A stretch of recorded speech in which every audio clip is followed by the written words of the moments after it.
Welcome back. Today we're looking at a financial analysis on Reviva Pharmaceuticals, or RVPH, focused on its recent 7% jump and a bullish $4 breakout thesis. Right, and this is a really aggressive piece. It's targeted squarely at that, high-risk, high-reward trader. It's all about stacking these drivers, the technicals, the drug data, and this NASDAQ compliance angle to build a case for a huge, like 300 to 600% upside. Exactly. So for that kind of audience, credibility is everything. And I think the first place we can really strengthen this is how the analysis handles that risk-reward balance. Let's start with what they call the squeeze factor. That's it. To me, the analysis has to integrate a much more robust, a more explicit acknowledgement of the downside. The risk of a reverse split or worse. Yeah. Right now, that section on the squeeze factor treats the $1 mark almost entirely as an opportunity, as an upside catalyst. It glosses over the consequences of failing, which for this audience is a massive red flag. They know what happens when a company can't hold its listing. The weakness here is treating that $1 mark like it's just a price target and not a critical operational hurdle. Failure isn't just missing a target. No, it's potentially catastrophic for the stock's entire investor base. So the suggestion then is to really lean into that. Strengthen the material by explicitly defining the downside of non-compliance. And then, use that very real risk as the pivot to amplify why the current moment is such an opportunity. Acknowledge the cliff before you talk about the springboard. Precisely. And we can get really concrete. So instead of just saying the price needs to go up, the analysis should spell it out. Failure could mean delisting to the OTC market. Which is so illiquid. And the moment that happens, all the institutional money is gone. It just vanishes because their mandates prevent them from holding OTC stocks. That's the financial weight they need to convey. It's not just a symbol change, it's about fundamentally changing who can even buy the stock. Right. And you also have to talk about the other path, the reverse stock split. Which the market almost always hates in the short term. Exactly. A reverse split is a tool, but it changes perception. So if the analysis wants to keep that ambitious $4 target, it has to, just briefly, explain how a reverse split would technically adjust that price. It's just about transparency. Yes. And I love the idea of using stronger language, framing that $1 mark as a significant operational milestone that is both a springboard and a cliff edge. That just injects the seriousness this situation deserves, but it still keeps that bullish tone. It makes the current price action feel like a high-stakes race against a deadline.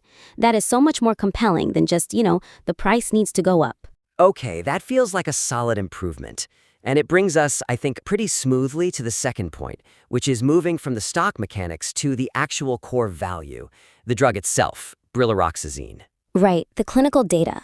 From the report, it seems like the Neuroscience 2025 data is the key pillar. They're arguing the drug is a major differentiator because of these significant anti-inflammatory benefits in schizophrenia patients. Which is a powerful claim, but to really justify the strong buy consensus and those high price targets, the analysis needs to provide some external context to prove that it's a major differentiator.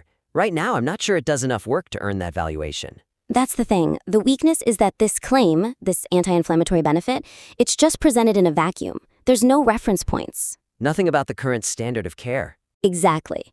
The kind of reader for this analysis, they know this space. They've seen dozens of schizophrenia drugs. And a claim like differentiator means nothing if you don't show what it's differentiated from. It has to answer the so what question, right? So what if it has this mechanism? What is the current drug landscape actually missing that this provides? So the suggestion is simple. Briefly introduce the competitive landscape. You don't need a whole market analysis, just a sharp point of contrast to establish why this anti-inflammatory benefit is so rare or so impactful. Right, just establish the gap in the market that this drug is designed to fill. Yeah, for example, just a single sentence could contrast brilaroxazine's dual action mechanism with the typical dopamine antagonists that are out there now. Yes, because those standard of care drugs, they mostly just manage the acute psychotic symptoms, the positives. But they often do nothing for the debilitating cognitive or negative symptoms. And if this anti-inflammatory action can be directly linked to improving cognitive function, which is a massive unmet need in schizophrenia, that is the story. That's what supports a $4 price target. It's about connecting that micro-level detail of the mechanism to the macro-level market opportunity. Like, how big is the patient group that this helps? What clinical outcomes can this drug achieve that competitors just can't touch? That's the narrative that actually moves a stock, not just saying a mechanism exists. If you can say, look, 80% of current treatments are ineffective against cognitive decline, and this offers a new way to tackle that, you suddenly transform the analysis. It's not just a rehash of a press release, it's a strategic market breakdown. And that boosts credibility immensely. Okay, so let's shift gears to the final point, the actual structure and flow of the thesis. This is especially important for the video script, for pacing. The analysis lays out 3 catalysts: the technical breakout, the clinical data, and the pre-FDA run. And all 3 are strong catalysts, but the order they're presented in, it really changes the sense of urgency. I think by just reorganizing the flow, you could heighten the momentum significantly. The weakness we saw is that the current structure starts with the technical breakout, that 7% move. So it treats the real drivers, the clinical data, and the FDA meeting in Q4 2025, almost like secondary details. Which feels backwards. By starting with the market reaction, the analysis sounds reactive. It sounds like it's chasing the stock after the pop. I agree. That pre-FDA run is easily the most powerful catalyst here, especially with that Q4 2025 deadline looming. Putting it second to third just diminishes its role as the real force behind what they call smart money positioning.